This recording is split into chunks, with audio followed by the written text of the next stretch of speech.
할렐루야. 아멘. 우리 옆에 있는 분에게 우리 반갑습니다. 잘 오셨습니다. 인사하십시다.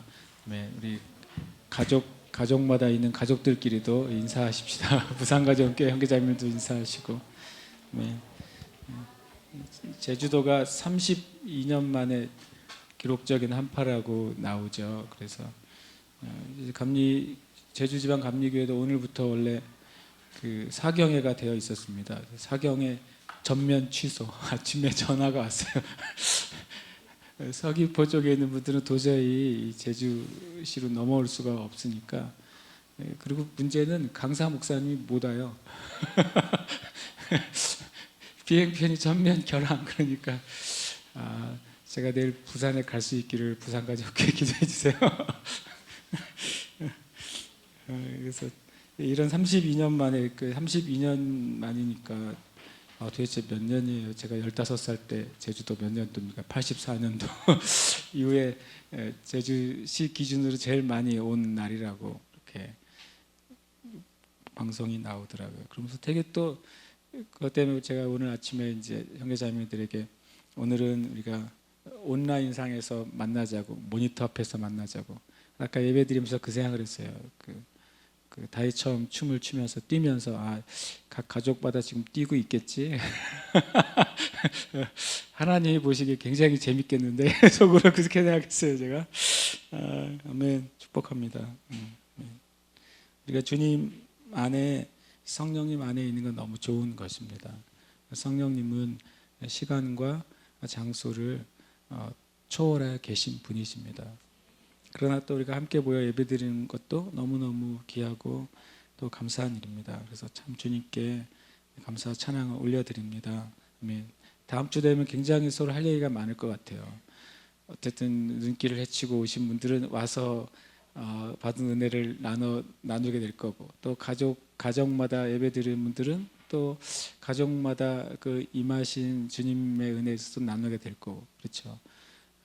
그래서 또 우리 제주의 새 예루살렘 경계 자매들은 부산 가정 경계 자매들의 심정을 오늘 좀 이해할 수 있을 거고 부산 가정 경계 자매들은 매주 모니터상으로 예배를 드리니까 그 심정을 또 이해하고 또 나눌 수 있는 좋은 기회가 될 것 같습니다. 어쨌든 주님을 찬양합니다. 아멘. 오늘 말씀은 누가복음 1장 67절에서 80절 말씀입니다. 누가복음은 요즘 누가복음만 읽는 건 아니지만 누가복음을 계속 읽는데 누가복음은 너무 진짜 누가 쓰셨는지 정말 훌륭한 것 같아요. 주님의 그 복음이 너무 놀랍습니다. 67절부터 80절까지 우리가 한 목소리로 함께 말씀 봉독하겠습니다.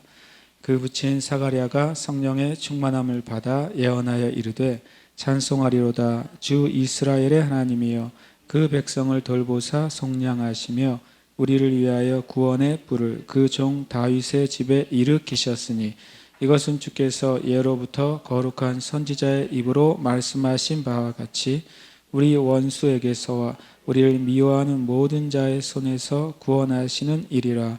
우리 조상을 긍휼히 여기시며 그 거룩한 언약을 기억하셨으니 곧 우리 조상 아브라함에게 하신 맹세라. 우리가 원수의 손에서 건지심을 받고 종일토록 주의 앞에서 성결과 의로 두려움 없이 섬기게 하리라 하셨도다. 이하여 내가 지극히 높으신 이의 선지자라 일컬음을 받고 주 앞에 앞서가서 그 길을 준비하여 주의 백성에게 그 죄사함으로 말미암는 구원을 알게 하리니 이는 우리 하나님의 긍휼로 인함이라. 이로써 돋는 해가 위로부터 우리에게 임하여 어둠과 죽음의 그늘에 앉은 자에게 비치고 우리 발을 평강의 길로 인도하리로다 하니라. 아이가 자라며 심령이 강하여지며 이스라엘에게 나타나는 날까지 빈 들에 있으니라. 아멘. 할렐루야. 아멘. 주님 찬양합니다. 드디어 누가복음 1장의 마지막에 왔습니다. 누가복음 1장이 이렇게 긴 줄 모르셨죠? 80절까지나 되는 굉장히 긴 장이고, 그리고 굉장히 의미 있는 많은 주제들이 있어요. 오늘 주제는 의외로 제가 나눈 것처럼 사가랴의 예언이에요. 저는 이 사가랴의 예언이 이렇게 중요한 줄을 전에 몰랐어요. 그 말은 제가 47년 동안 몰랐단 말이죠. 47년 동안 이 사가랴의 예언이 이렇게 역사적인 예언이라는 사실을 몰랐어요. 왜 그러냐면 우리는 그냥 구약의 마지막 선지자를 보통 말하면 일반적으로 어떤 경우에는 세례 요한을 얘기한단 말이죠. 마지막 선지자적인 사람, 주님이 오시기 전에 주님께서 준비한 선지자적인 그 선지자를 세례 요한이라고 많이 얘기한단 말이죠. 그런데 그냥 성경적으로 보면 아니에요. 왜냐하면 신약에 와서 시간적으로 주님이 말라기 이후에 선포된 첫 번째 예언은 사가랴가 한 예언이라는 사실이에요. 보세요. 67절이 이렇게 되어 있죠.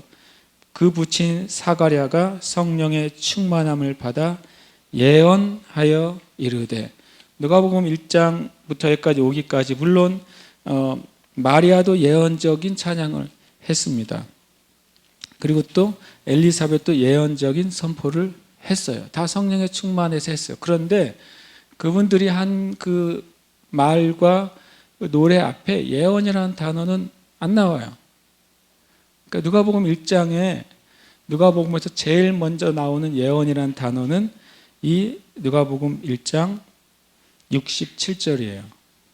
예언이 언제 끊겼습니까? 말라기 이후에 끊어졌어요. 말라기 1장 1절에 하나님의 사람 말라기가 하나님께 말씀을 받아서 선포했다고 그래요. 예언은 하나님의 사람들이 하나님 성령님의 감동을 받아 선포한 것이 예언이라고 성경에 나와요. 그런데 이 400년 동안의 침묵이 있었어요. 말라기 이후에 실질적으로 400년 동안 이스라엘에 예언이라는 단어가 사라졌어요. 400년간이요. 40년이 아니라 400년간 이스라엘의 역사 가운데 마치 하나님이 입을 닫으신 것처럼 그 안에 많은 하나님의 사람들이 있었습니다. 그리고 또 믿음을 지켰던 많은 사람들이 있었고요. 그렇지만 성경적으로는 이 예언이라는 단어가 하나님이 성령의 충만함을 입어서 사람이 직접적으로 하나님의 말이 대언된 그 예언이라는 단어가 400년간 이스라엘 백성에게 사라졌단 말이에요. 굉장히 실은 엄청난 사건이죠. 만약에 우리가 가지고 있는 사전에서 그 어떤 한 단어가 특별한 단어가 400년 동안 없이 출판이 된다 그러면 되게 코미디 같은 일이잖아요. 근데 이스라엘 백성에겐 이 400년간 예언이라는 단어가 끊어졌어요. 굉장히 슬픈 일이죠. 그런데 이 400년간의 침묵을 깬 사람이 사가랴예요. 그냥 성경에 말하잖아요. 그가 성령의 충만을 받아 예언하여 이르되 그랬어요. 구약에서의 예언은 나바라는 단어예요. 그래서 예언하는 선지자를 나비라고 하는 거죠.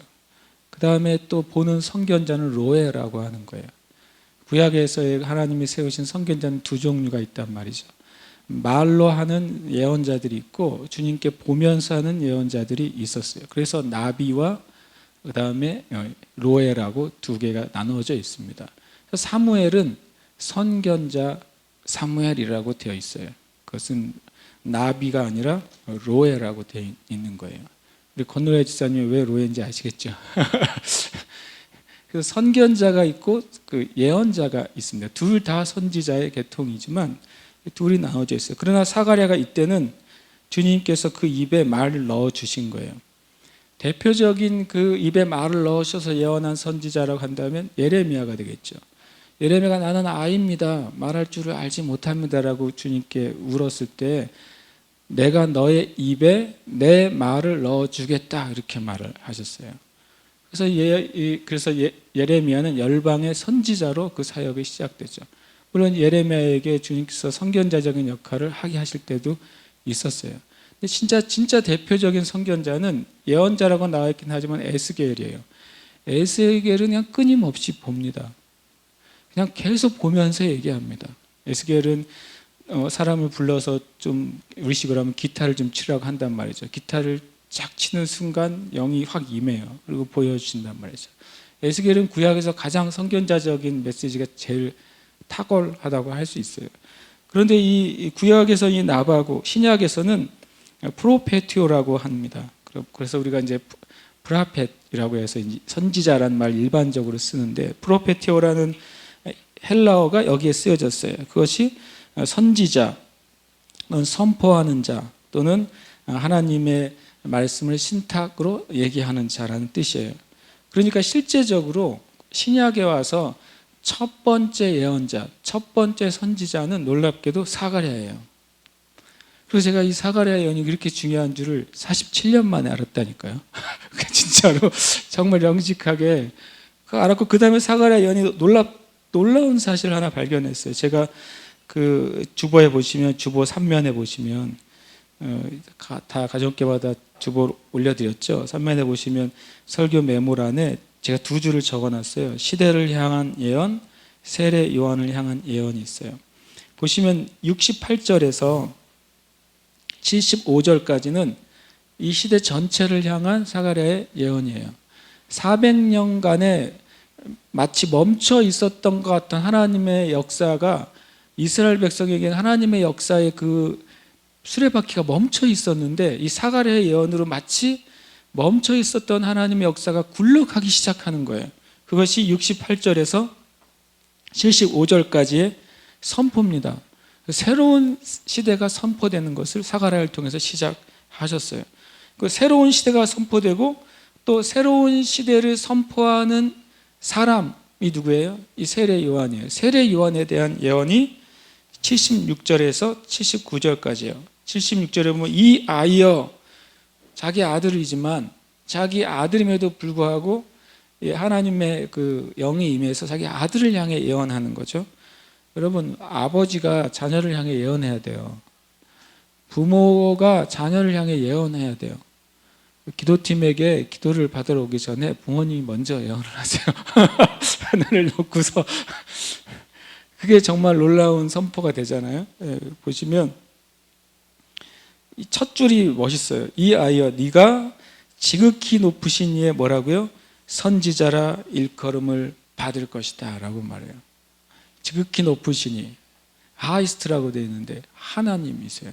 하나님의 선지자다라고. 사람들 선지자가 끊어졌다라고 할 때, 그러니까 제가 이렇게 생각하게 걸 알게 됐어요. 사가랴를 통해 끊어졌던 예언의 기름 부으심이 다시 회복됐고, 그 아들인 세례 요한을 통해 끊어졌던 선지자의 직임이 같이 회복됐어요. 동시에 회복됐어요. 예언의 기름 부으심과 선지자의 직임이 같이 회복된 예언이 바로 이 예언이에요. 너무나도 중요하고 그리고 또 우리가 주목해야 될 예언이죠. 물론 사가랴는 성경에 딱 그 두 번 등장하는 거죠. 자기 순서를 따라서 향을 피우러 들어갔다가 천사 가브리엘을 만난 사건, 그리고 벙어리 됐다가 이때 입이 열리면서 한 예언의 사건. 그 이후에 사가랴가 등장하지 않죠. 등장하지 않습니다. 놀랍게도 이 딱 두 번의 이 성경 안의 등장이 실은 하나님께서 새로운 시대를 열게 하시는 마치 새로운 시대의 문지기가 돼서 그 문을 활짝 연 것처럼 사가랴가 그 일을 해냈어요. 모든 일은 재미있게도요, 그 누군가가 있다는 거예요. 예수님이 오시기 전에 누가 예수님의 앞길을 열었습니까? 세례 요한이 열었어요. 근데 세례 요한이 이 땅에 오기 위해서 앞길을 연 사람은 세례 요한의 아버지인 또 사가랴인 거예요. 우리의 삶 가운데 그래서 계속 교회는 또 성도는 계속해서 새로운 문을 여는 자가 돼야 돼요. 우리가 우리의 삶에 있어서 누군가를 위해서 새로운 세대를 위해서 문을 여는 자가 되기만 해도 그것은 너무 가치 있는 일이죠. 모세는 하나님의 일을 순종하고 받들었던 사람이지만 또는 모세는 여호수아에게 문을 열어줬어요. 참 너무 감사한 일이죠. 여호수아가 그 모세가 열어준 문 때문에 그 가나안 땅에 이스라엘 백성과 함께 들어갈 수 있었단 말이에요. 실제로 그 어떤 실제 이 땅의 현상적인 차원에서 무엇을 얻은 사람들은 후대 사람들이에요. 그렇죠.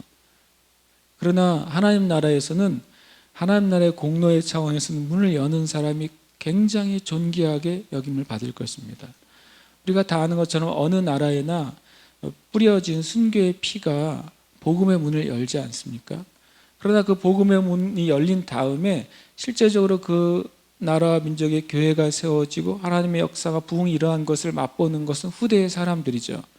그러나 하나님 나라에서는 순교자들이 가장 존귀하게 영광을 받아요. 그들은 현실상에서 무엇인가 얻은 게 없잖아요. 그들은 순교의 피로 복음의 문을 열고 주님 나라에 갔을 뿐이에요. 그렇죠.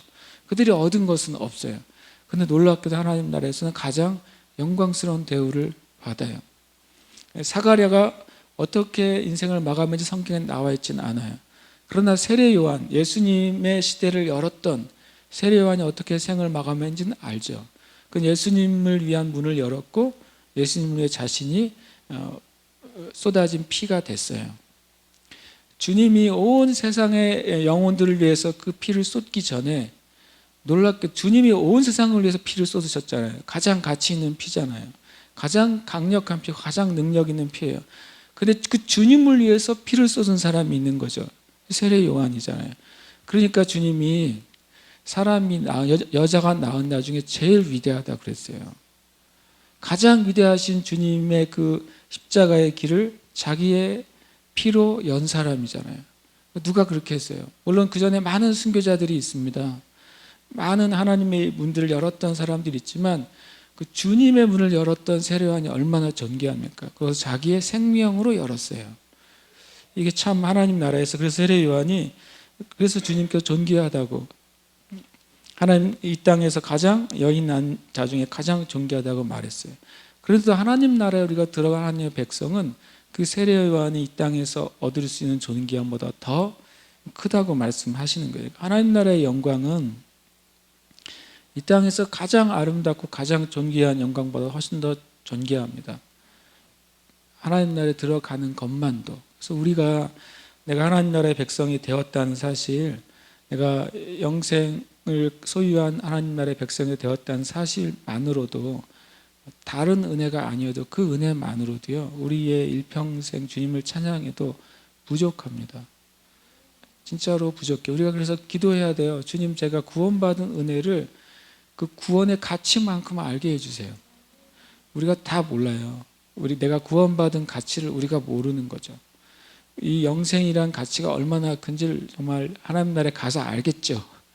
그러나 이 땅 가운데 그 영생의 가치를 얼마큼 아느냐가 저는 그런 생각을 했어요. 이 땅에서 믿는 자로서 얼마나 행복하게 살 수 있느냐 하는 최고의 그 관건은 내게 주어진 구원의 가치를 얼만큼까지 이해하느냐예요. 얼만큼까지 이해하느냐가 그 사람이 인생 가운데 주님과의 그 행복을 누릴 수 있는 길 같아요. 여러분과 제가 그 주님의 구원의 그 가치, 내가 지금 소유하고 있는 영생의 가치, 그것을 우리가 더 알게 되기를 축복합니다. 그래서 이렇게 생각하실 거 아니에요. 드디어 1장이 끝나는구나. 못 끝나요. 오늘 이제 끝날 수가 없어요. 1장이 너무 중차대한 이야기가 너무 많이 나와가지고 오늘 그걸 다 끝낼 수가 도저히 없어요. 내 능력으로는. 다시 말씀드리면 이 사가랴의 예언은 400년간에 멈춰졌던 하나님의 일이 새롭게 굴러가게 되었던 선포의 메시지예요. 그 아모스 3장 7절에 보면 이런 말씀이 있어요. 주 여호와께서는 자기의 비밀을 그 종 선지자들에게 보이지 아니하시고는 결코 행하심이 없으시리라.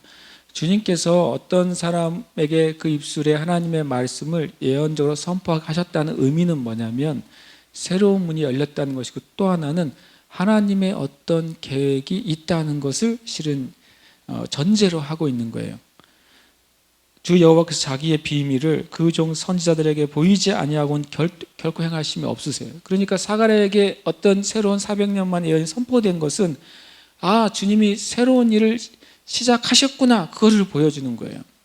그래서 우리가 물론 지금 이 시대에도 많은 하나님 메신저들이 있고 좋은 스승들이 있고 목회자들이 있지만 우리가 주목해야 될 분들이 어떤 분이냐면 하나님께서 세워주신 하나님의 예언적인 선지자들이에요. 주님이 그들에게 무엇을 말씀하고 있는지를 실은 교회는 주목해야 돼요. 그냥 그 예언이 맞나 틀리나, 아니면 틀린 예언이냐 안 틀린 예언이냐, 이런 게 중요한 게 아니라 사가랴처럼 주님께서 뭔가를 행하시기에 앞서서 이 땅의 교회를 준비시키기 위한 하나님의 메시지가 뭔지를 교회가 잘 들을 때 그때 준비가 되는 거예요. 계시록 1, 2, 3장을 보시면 계속해서 하나님께서 사도 요한을 통해 하시는 말씀이 뭐예요? 성령이 교회들에게 하시는 말씀을 들을지어다. 그 예언적인 선포에 대해서 귀를 기울이라는 거예요. 그것이 어떻게 성취되느냐가 첫 번째 중요한 게 아니라 주님의 어떤 때가 다가오고 있구나, 그것을 짐작할 수 있게 되기 때문에 그 선지자들의 메시지는 너무 중요해요. 그래서 이 의미는 이 사가랴가 이 예언을 했다는 것은 아까 말한 것 첫 번째, 하나님과의 통로가 회복됐다는 거예요. 400년간 끊겨졌던, 마치 끊어졌던 다리가 이 연결이 됐다라고 하는 것을 의미합니다. 두 번째로는 아까 말한 것처럼 교회에 하나님께서 어떤 일을 하시길 원하신다는 것을 의미하는 거예요. 그다음에 세 번째로는 교회의 예언과 선지자의 회복은 하나님의 나라에 있어서 가장 중요한 기초입니다. 에베소서 2장 20절에 이렇게 말씀하고 있어요. 너희는 사도들과 선지자들의 터 위에 세우심을 입은 자라. 그리스도 예수께서 친히 모퉁이 돌이 되셨느니라. 예수님이 스스로 터가 되겠다고 하질 않으시고 주님이 모퉁이 돌이 되시겠다고 말씀하셨어요. 그래서 주님이 모퉁이 돌, 전에 말씀드린 것처럼 주님이 뭐냐면 기준이라는 거죠. 주님이 모퉁이 돌이 되시고 기준이 되신 다음에 그 기준을 따라서 선지자들과 사도들에게 주님 메시지를 주시는 거예요. 그래서 그것이 계속 연결되면 뭐가 되겠어요? 집이 세워지는 것이죠. 그것이 주님께서 주님의 교회를 세우시는 방법이에요. 그러니까 주님께서 이 주님이 이 땅에 서영신하시기 전에 이 기초를 지금 닦고 계세요. 터를 닦고 계신단 말이죠. 그래서 이 교회에 있어서 예언과 선지자의 회복은 너무 중요해요. 시대적으로 예언 사역이나 선지자 사역은 회복됐죠. 그러나 중요한 건 시대적으로 다 회복됐다 할지라도 각 교회들이 또 각 성도들이 그 하나님의 회복된 사역을 어떻게 해야 돼요? 웰컴해야 돼요. 받아들여야 돼요. 받아들이지 않으면 그것은 그에게 역사하지 않습니다. 우리 삶 가운데 그래서 주님이 회복하시는 것을 주님 회복하셨구나 하고 가만히 있다고 해서 그것이 내 것이 되는 적은 없습니다. 내가 거기에 어떻게 연결이 돼야 되는 것입니다. 많은 기어들이 돌아갈 때 거기에 기어에 연결이 되는 것들만 같이 돌아가게 될 거예요. 그죠? 우리의 삶 가운데 그래서 이것은 예언과 선지자의 사역의 회복은 교회마다 그리고 모든 성도들마다 대단히 중요한 일입니다. 그래서 또 사도들이 일어나기 전에 선지자들이 먼저 일어납니다. 그것을 보여주는 제일 중요한 구절은 바로 성령님이 처음 임하셨을 때의 이야기예요. 성령님이 오순절날 처음 임하셨잖아요. 그때 예언을 요엘서 2장의 예언이죠. 그리고 이 사도행전 요엘서 3장인가요? 요엘서 1장 2장의 예언을 사도행전 2장에 다시 또 하고 있는데 사도행전 2장 16절부터 21절에 그것을 주님이 베드로 사도를 통해 다시 말하게 하세요. 사도행전 2장 16절입니다. 이는 곧 선지자 요엘을 통하여 말씀하신 것이니 일렀으되 하나님이 말씀하시기를 말세에 내가 내 영을 모든 육체에 부어주리니 너희의 자녀들은 예언할 것이요 너희의 젊은이들은 환상을 보고 너희의 늙은이들은 꿈을 꾸리라. 이것은 성령이 임하셨을 때 일어나는 영적인 현상에 대한 이야기예요.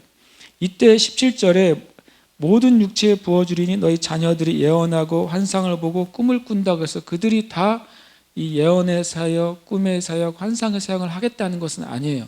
성령님이 임하신 증표로 이런 일들이 일어날 거라고 하는 거죠. 이것은 사람마다 다르게 일어날 거라고 하는 거예요. 사람마다 성령님이 임하신 증거들이 다르게 나타날 것입니다. 각양각색으로 나타날 것이에요.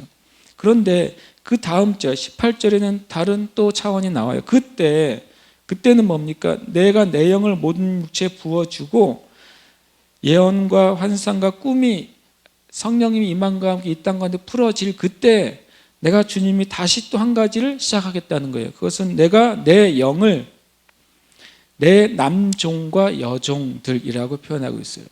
이것은 전체적으로 성령님이 임한 그 세대 안에 또 주님이 어떤 목적으로 해서 주님의 종들이라고 표현하고 있는 거죠. 그 종들에게 부어주리니 그들이 예언할 것이요. 근데 이건 하나만 나오죠. 예언할 것이다.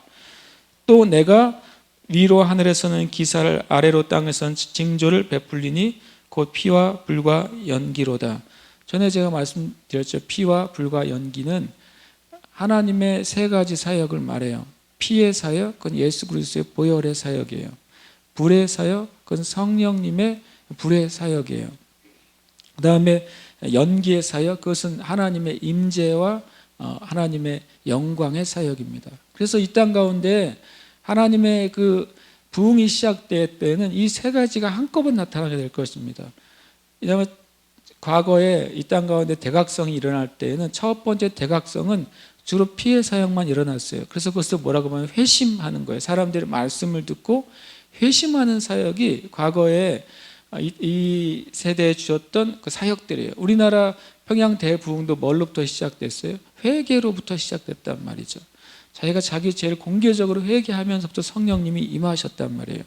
그 다음에 불의 사역이에요. 성령님의 사역.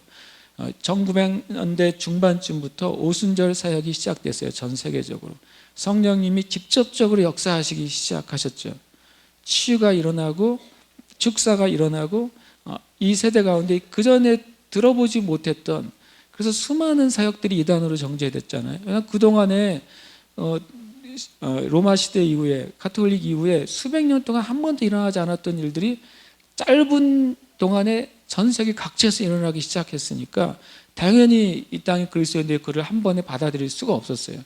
수많은 사역들이 이단으로 됐다가 그것이 또 보편화되면 풀어지고 그런 일들이 계속 반복됐단 말이죠. 그것은 불의 사역이에요. 성령님의 그 충만함의 사역이죠. 그 다음에 실은 마지막 때 있어야 될 사역은, 회복될 사역은 연기의 사역이에요. 하나님 연기의 사역. 성경의 연기는 뭐로 되어 있습니까? 구름 기둥으로 되어 있어요. 구름 기둥은 뭘 의미하니까 온전히 하나님의 영광과 임재를 말해요. 이전에 없던 게 일어나는 게 아닙니다. 그래서 성막이 처음 세워졌을 때에도 성막 안에 연기가 구름으로 가득해가지고 제사장들이 서서 주님을 섬길 수가 없었다 그래요. 솔로몬 성전 때도 동일하죠. 똑같이 성령님의 하나님의 영광 임재가 임하니까 제사장들이 거기서 엎드릴 수밖에 없었고 백성들이 엎드릴 수밖에 없었어요.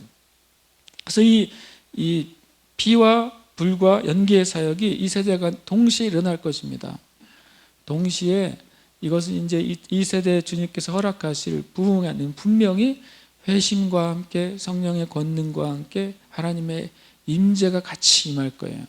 그래야 지금 IS를 비롯해서 수많은 무슬림들이 계속 그들의 숫자가 마귀가 많아지게 하고 있잖아요. 억지로 개종을 시키고 있잖아요. 죽이면서 개종을 시키고 있는 이 시대에 서로 이제 각 나라들이 경제적으로 군사적으로 오히려 더 첨예하게 대립되고 있는 시대에 하나님이 온 백성을 구원하시려면 이 사역들이 일어나야만 되죠. 그것은 이미 성경에 말씀하신 거예요. 그러니까 이 20절에 주의 크고 영화로운 날이 이르기 전에 라고 말합니다. 이 전에 이런 사역이 일어나고 해가 변하여 어두워지고 달이 변하여 피가 되리라. 분명히 주님의 오실 때에 가까워서의 가장 큰 마지막 일들은 모든 지구상에 있는 모든 사람들이 회심할 기회를 주셔야 돼요. 모든 지구상에 있는 사람 회심할 기회를 주려면 어떤 일이 벌어져야 되는지 아세요? 지구상에 자연적인 완전히 새로운 사인이 있어야 되는 거예요. 복음전도 개인적이죠. 때로는 집회를 통해 할 수 있죠. 요즘은 인터넷을 통해 할 수도 있죠. 그러나 지구상의 모든 사람에게 낱낱이 한꺼번에 전할 수는 없잖아요. 그러나 지구상에 있는 모든 사람이 다 그 사인을 보고 이것은 뭔가 때가 됐구나라고 깨닫게 할 수 있는 건 뭐냐면 온 지구 자연적인 자연 체계에 있어서의 변화예요. 그것이 마지막 주님께서 주시는 기회인 거죠. 주님이 성령님의 역사를 일으키실 거예요. 복음의 역사를 일으키실 거고 임재를 일으키실 거예요. 그러나 그래도 사람들의 마음이 주님께 돌이키지 않을 사람들이 있을 거예요. 그때는 마지막에 주님의 카드는 그거예요. 해가 변하여 어두워지고 달이 변하여 피가 되리라. 그래서 이 지구상에는 어떤 한 사람도 그것을 피해갈 수 없는 하나님의 증거가 나타날 것입니다. 그리고 사도행전 2장 21절 맨 끝에 누구든지 주의 이름으로 부르는 자는 구원을 받을 거라고. 그러니까 하나님 나라에 갔을 때 심판 때 누구도 핑계할 수 없게 하시는 거예요. 누구도 나는 몰랐어요 말할 수 없다는 거예요. 나는 잘못 알았어요 라고 말할 수 없어요. 나는 오해했어요 라고 말할 수도 없어요. 핑계할 수 없어요.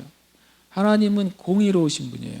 억지로 하나님의 권위로 눌러서 그래 내가 잘못했어요 라고 하게 하시는 분이 아니라 지구상에 존재했던 모든 사람들이 다 맞습니다. 나는 나의 죄 때문에 지옥에 갈 수밖에 없어요 라고 고백할 수밖에 없게. 맞습니다. 나는 주님의 온전한 은혜로 구원받았습니다 라고 고백할 수 없게 되게 하기 위해서 주님 이 일을 하실 것입니다. 그리고 지금도 하시고 계십니다. 그 중에 하나가 예언의 회복이에요. 성령님이 임하면서 내 남종과 종들에게 예언할 것이요 라고 말씀하시는 거죠. 예언과 선지자의 회복은 하나님 왕국에서는 너무 중요해요. 그래서 이것을 통해서 하나님께서 하나님의 교회를 회복하기 시작하시는 거죠. 이 일어난 다음에 사가랴의 예언이 있었죠. 그리고 나서 세례요한이 태어났어요. 그 세례요한이 태어나는 예수님이 태어났어요. 그 예수님이 사역하시고 사도들이 모였습니다. 그때까지도 그들에게 성령님이 임하시지는 않았어요. 그러나 주님이 죽으시고 부활하심으로써 예수님의 사역이 완전히 성취돼요. 구약의 모든 예언들이 예수님 안에서 완전히 성취됩니다. 그 뒤에 이 일이 일어나는 것입니다. 그 뒤에 이 사가랴의 예언이 성취되기 시작해요. 그래서 사가랴의 예언은 굉장히 주의 깊게 읽어야 될 실은 메시지예요. 왜냐하면 두 종류의 예언이 있는 거죠. 선지자마다 두 종류의 예언자가 있습니다. 나라와 민족을 향해 예언한 선지자들이 있어요. 그리고 특별한 사람에게 보내심을 받아서 그 사람을 향해서 예언한 선지자들이 있어요. 근데 사가랴는 한 시간에 한 자리에서 유대 산골짜기잖아요. 놀랍게도 마귀가 깜짝 놀랐을 것 같아요. 갑자기 온 열방을 향한 예언을 확 선포해버려요, 사가랴가. 그러고 나서 새 시대를 여는 그 선지자인 세례 요한에 대한 예언을 또 확 쏟아내버립니다. 정말 마귀가 정말 생각도 못한, 사단이 생각도 못한 방법과 예측하지 못한 장소와 시간 가운데 주님이 문을 열어버리셨어요. 여러분, 이게 그냥 성경에 기록됐기 때문에 우리가 아는 것이지 2000년 전에 유대 산골, 그리고 별로 알려지도 않은 인물, 그 사람들이 전혀 주목하지 않은 인물, 가난하고 소외되고, 그리고 아무도 알지 못하는 그 사가랴가 한 선포가 뭐 그렇게 중요할까 그렇잖아요. 근데 아니란 말이죠. 그것은 지구상의 아주 작은 산골짜기에서 그냥 아버지가 벙어리가 됐다가 잠시 동안 입이 열리면서 했던 그 선포가 하나님 나라의 놀라운 일이 된 거예요. 여러분, 그래서 하나님의 일은 이렇게 일어나요. 하나님의 사역은 세상의 사람의 눈에 보기에 그렇게 강렬하지 않은 것 같은데 하나님의 일은 시작돼요.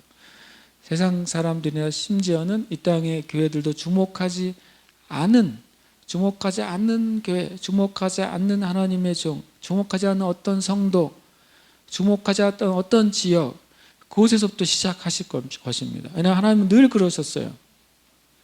이게 하나님의 지혜예요. 사람의 눈에는 미련하게 보이고 작아 보이고 굉장히 힘이 없어 보이는데 하나님은 거기서 시작하시고 그 일을 이루시는 것이죠. 너무 주님께 감사드리는 것 같아요.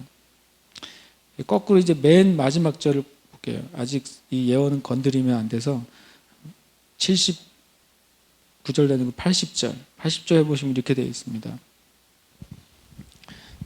지금까지 67절 얘기했어요. 그죠? 그래서 중간은 다음 주에 하고 80절. 80절 한번 읽어볼까요? 시작. 이 아이가 자라며 심령이 강하여지며 이스라엘에게 나타나는 날까지 빈들에 있으니라. 주님은 지금도 주님의 다시 오심을 준비하는 세례 요한들을 일으키고 계십니다. 똑같이 그들에게 엘리야의 심령, 이 세대를 하나님 아버지께로 돌리고자 하는 그 강한 열망, 그게 엘리야의 심령이에요. 그리고 하나님이 정말 하나님인 것을 증명하기를 원하는 간절한 갈망이에요. 그게 엘리야의 심령을 가진 사람들일 것입니다. 그들은 그들 안에 이 땅 가운데 죄가 악해지면 악해질수록, 이 땅에 미혹이 많아지면 많아질수록 그 주님께서 준비하신 세례 요한들 안에는 진짜 하나님, 진짜 하나님의 영광, 진짜 하나님의 진리를 드러내고 싶은 열망으로 가득한 사람들이 될 것입니다. 그리고 그들은 또 엘리야의 권능을 받게 될 거예요. 엘리야의 권능은 뭐냐면 하나님의 역사를 이 땅 가운데 실제로 드러내는 능력이에요. 주님, 하나님이 정말 하나님인 것을 이들에게 보여주세요라고 말할 때 하늘로부터 불이 임해서 그 모든 사람이 볼 수 있게 공개적으로 하나님의 권능을 드러냈어요. 엘리야는. 그래서 엘리야의 권능은 그것입니다. 이 땅 가운데 전혀 하나님 완전히 부정하고 있는 사람들 앞에서조차도 하나님의 살아계심을 드러내는 권능이에요. 그래서 주님께서 이 세대에 주님의 다시 오심을 준비하는 세례 요한에게는 그 심정과 그 권능을 주실 것입니다. 그런데 그 심령과 권능을 받기 위해서 이 세대의 세례 요한들, 이 세대의 세례 요한과 같은 교회들에게 필요한 과정이 80절에 나와 있어요. 80절 안에 이 땅의 교회가 마지막 때 세례 요한과 같은 주님의 재림을 준비하는 사역을 위해 무엇을 해야 되는지를 보여주고 있어요. 그것은 세 가지입니다. 첫 번째로는 자라나야 돼요. 여러분, 모든 교회와 성도들은 자라나야 됩니다. 절대로 지금 있는 위치에서 만족하지 마십시오. 절대로 그래서는 안 됩니다. 우리 모든 그리스도인은, 모든 성도들은 자라나야만 돼요. 더 이상 그 젖먹이의 심정과 젖먹이의 태도로서 머물러서는 안 돼요. 그러니까 고린도서 13장에 보면 어린아이였을 때는 말하는 것이 어린아이 같고 생각하는 것이 어린아이 같다 그래요. 여러분, 우리가 언제까지 어린아이처럼 말하고 어린아이처럼 생각해야 되겠습니까? 물론 주님을 처음 만났을 때 그럴 수 있어요. 그러나 언제까지 그것을 1년, 2년, 10년 그렇게 계속 살아야 되겠습니까? 이제는 그러면 안 되는 때예요. 여러분, 자라나기 위해서 계속 제가 얘기합니다. 작년보다 2배로 말씀을 읽으세요. 2배로 기도하세요. 2배의 예배에 여러분 주님께 나아오세요. 영광예배 일주일에 한 번 드리신 분들은 영광예배 2번 나오세요. 개인 예배 한 번 드린 사람은 2번 예배를 드리세요. 왜냐하면 지금은 우리가 자라나야 될 때예요. 우리가 계속 영적으로 자라나고 주님의 말씀을 먹어야 돼요. 그것은 경건의 철저한 훈련이에요. 우리의 상반의 경건의 훈련이 내 삶에 그냥 나의 일부분이 되도록 완전히 훈련이 돼 있어야 돼요. 여러분이 쉬는 시간이 있으면 뭘 하세요? 잠깐이라도 쉬는 시간이 있으면 뭘 할까요? 제가 주식을 투자하는 분을 봤어요. 쉬는 시간만 나면 휴대폰을 보고 주식 앱을 열어가지고 끊임없이 자기의 장이 분단위로 초단위로 어떻게 이 장이 10원이 더 붙나 10원이 더 떨어진다 계속 보고 있는 거예요. 시간만 나면. 그분의 생각에는 1년 365일 24시간 그것에 그냥 마음이 완전히 고정되어 있는 것이죠. 아마 지금 총선이 다가왔을 때 정치인들은 총선에서 금배지를 달길 원하는 분들은 아마 지금부터 4월 달까지는 그 생각밖에는 안 들 거예요. 그렇죠? 그래서 모든 주변의 상황, 모든 뉴스, 모든 온 열방의 사건이 다 자기의 총선과 연결시켜서 아마 계산하면서 인생을 살 거예요. 그렇죠? 그리스도인은요, 여러분, 우리가 경건의 훈련에 정말 우리가 들어가려면 우리의 모든 시간이 주님과 연결이 돼 있어야 돼요. 내 삶이 저도 그렇게 되기를 원해요. 저도 정말 간절히 그렇게 되기를 원하고 원합니다. 여러분, 우리 교회가 그렇게 돼야 돼요. 이 교회 자체가 주님 앞에 자라나야 돼요. 계속 자라나는 것은 너무 중요해요. 여러분과 제가 말씀에 있어서 자라나야 되고요, 기도의 능력에 있어서 자라나야 돼요. 기도의 모양이 아니라 우리가 기도의 능력에 있어서 자라나야 된다. 유튜브에 우리 애들이랑 한번 보다가 서로 다 넘어간 유튜브가 있는데 4살짜리 러시아 아이인가요? 4살짜리 아이가 운동을 하는데 복근과 이두박근, 삼두박근, 그다음에 활배근까지 나와요. 활배근이 이 등근인데 2살 때부터 철봉을 매달아 놨더니 계속 걔가 크지 않고 운동을 하더래요. 그래서 지금은 물구나무 서고 덤블링을 하고, 근데 좀 불쌍하더라고. 4살짜리가 어른 바디빌더처럼 몸이 돼 있어요. 그래서 좀 이렇게 행복해 보이지 않는데 걔는 그게 운동이 행복하더라고. 그때 보고 무슨 생각했냐면, 야, 이 조그만 아이도 이렇게 운동을 하니까 근육이 나오는구나. 지연이는 해볼 만할 것 같아요. 우리 지연이는 쉬지 않고 움직이는 지연이. 그러니까 그걸 보면서 무슨 생각했냐면, 그리스도인들이 실은 육신의 연습도 약간의 유익이 있다 그러잖아요, 성경에. 그다음에 경건의 훈련은 범사에 유익하다 그랬어요. 그래서 우리가 범사에 유익한 걸 잡아야죠. 범사는 모든 것이라고 말하고 있거든요. 영과 혼과 몸의 모든 영역에 놀랍게도 경건의 훈련이 유익하다고 성경에 말씀하셨어요.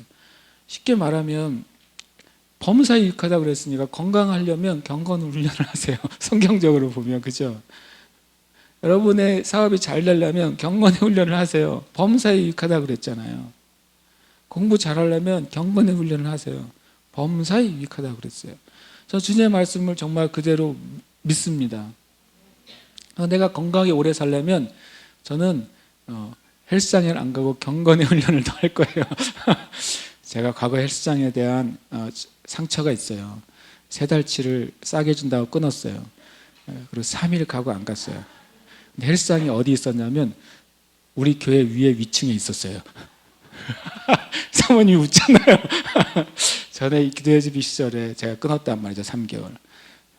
왜냐하면 교회에 와서 지하로 내려가면 교회, 한 칸 올라가면 헬스장.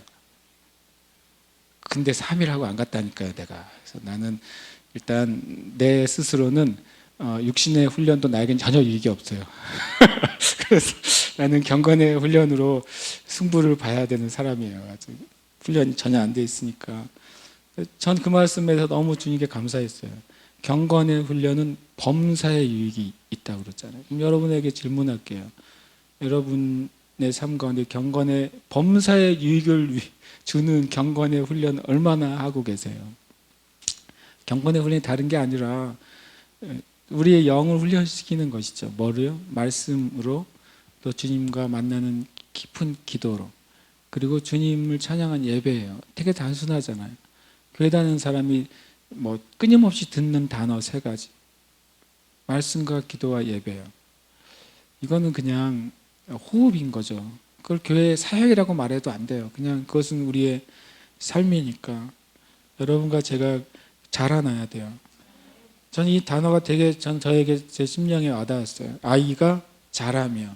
아이가 자라야 어린이가 되고, 자라야 청소년이 되고, 자라야 청년이 되고, 자라야 성인이 되는 거예요.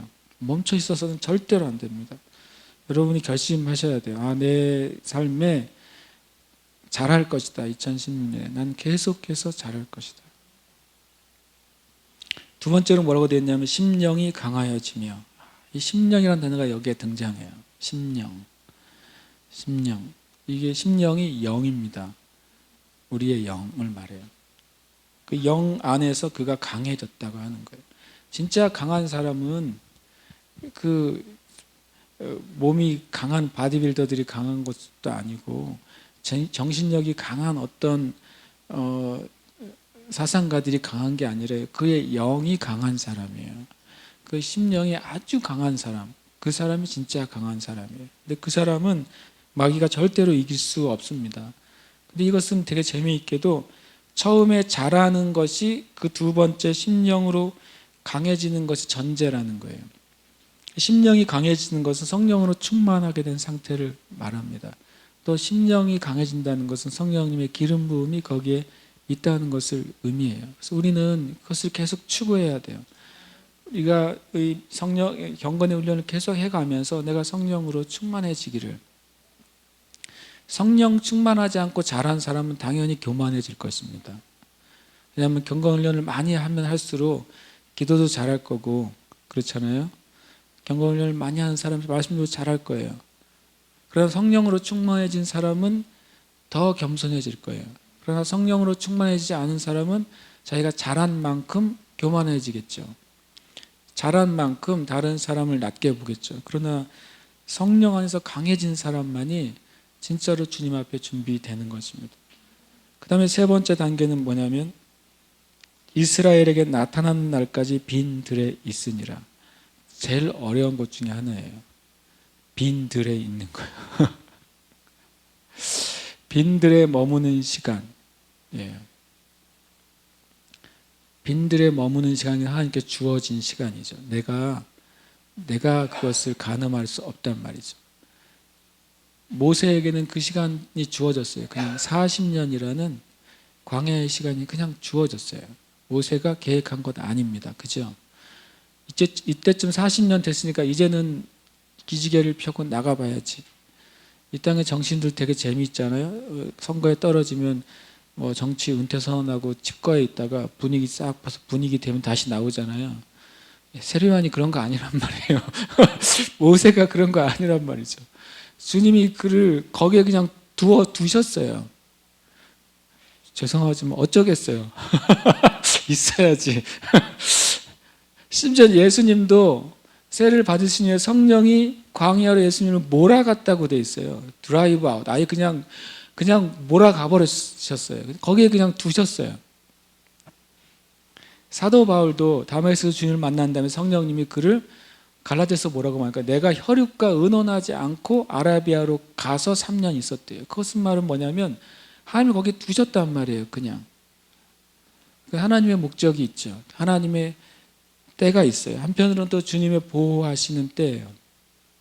전에 누가 저를 위해 기도해 주신 어떤 목사님이 되게 은혜로운 예언 같기도 하고 알고 보면 또 아닐 것 같기도 한 예언을 해주셨어요. 주님이 저를 상징적으로 이 제주도 지하에 숨겨두셨다 그러셨어요.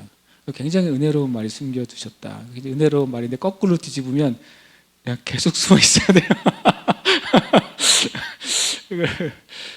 그런데 성경에 보니까 그런 일들이 많다는 것을 알았어요. 굉장히 많습니다. 성경에 주님이 덮어주시고 숨겨두셨다가 뭐라고 되어 있냐면 이스라엘에게 나타나는 날 그때까지 하나님이 정하신 때까지 그는 거기에 있어야만 돼요. 오히려 세례 요한이 도시로 나왔다면 오히려 모세가 광야에서 애굽이나 다른 곳으로 좀 가능성을 열고서 가봤다면 다윗이 그 광야의 숲을 가운데 도망다니는 게 지쳐서 사울에게 항복하고 타협했다면 그렇다면 뭐가 없겠어요? 하나님께서 이스라엘에게 나타내시는 그 날이 없을 것입니다. 예수님도 그러셨잖아요. 예수님도 30년간이나 하나님께서 덮어두셨어요. 그렇게 예수님이 태어날 때는 그냥 온 천지가 진동했잖아요. 예수님이 태어날 때는 목자들도 하늘이 온 천지가 울려 퍼진 소리를 들었죠.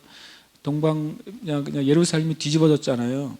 동방 박사 세 명이 오니까 헤롯이 아주 그냥 예루살렘을 뒤집고 또 사람 아이들을 죽이고 그런 엄청나게 큰 사건이 막 벌어졌어요. 그럼 무슨 일이 막 일어날 것 같은데 30년 동안 그러고 아무 일도 없는 거예요. 예수님이신데도. 여러분 우리 삶 가운데 이 세 번째 단계가 이 세대의 그 세례 요한들에게 필요한 중요한 시간들이에요. 아마 개인적으로도 그 시간을 주님 주실 것이고 마치 이스라엘 백성 전체에게 40년의 광야 시간을 주셨던 것처럼 교회적으로도 주실 수 있습니다. 그리고 이 나라와 민족 가운데도 주실 수 있어요. 이 나라는 이제 막 개화될 때 36년간이나 주님이 그냥 가둬버리셨잖아요. 물론 마귀가 한 것도 있어요. 그러나 하나님이 정해놓은 시간 중에 하나였던 거예요. 주님의 때 이 나라가 해방되고 자유민주주의 국가가 세워진 것이죠. 여러분, 우리의 삶 가운데 이 세 가지를 준비해야 돼요. 여러분, 자라나시길 축복합니다. 자라나기로 결심하십시오. 내가 주님의 말씀을 먹고 자랄 것이다. 나는 말씀에 강한 자가 될 것이다. 절대로 내가 마귀에게는 지지 않을 것이다. 우리가 옆에 있는 사람한테 지면 좀 어때요? 그렇지 않습니까? 좀 지면 좀 어떻고, 옆에 있는 사람보다 못하면 좀 어때요? 지금 당장 좀 잘 안 풀려도 어때요? 그런데 한 가지는 결심해야 돼요. 내가 마귀야, 너한테는 안 진다. 이렇게 말해야죠. 너한테는 내가 안 돼. 왜냐하면 이것은 나는 말씀 안에서 자라날 것이고, 그리고 승리할 거라고 말해야 돼요. 여러분과 제가 성령으로 충만해져야 됩니다. 주님께 간절히 구해야 돼요. 그리고 주님이 두시는 그 때를 믿음 안에서 주님과 교제하면서 우리는 잘 통과할 것입니다. 아멘. 함께 이 시간 기도하십시다. 우리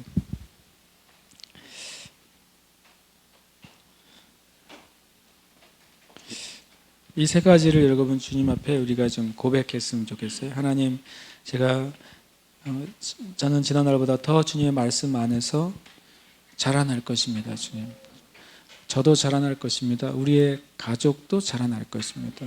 이 교회도 자라날 것입니다. 우리가 주님께 고백해야 되겠습니다.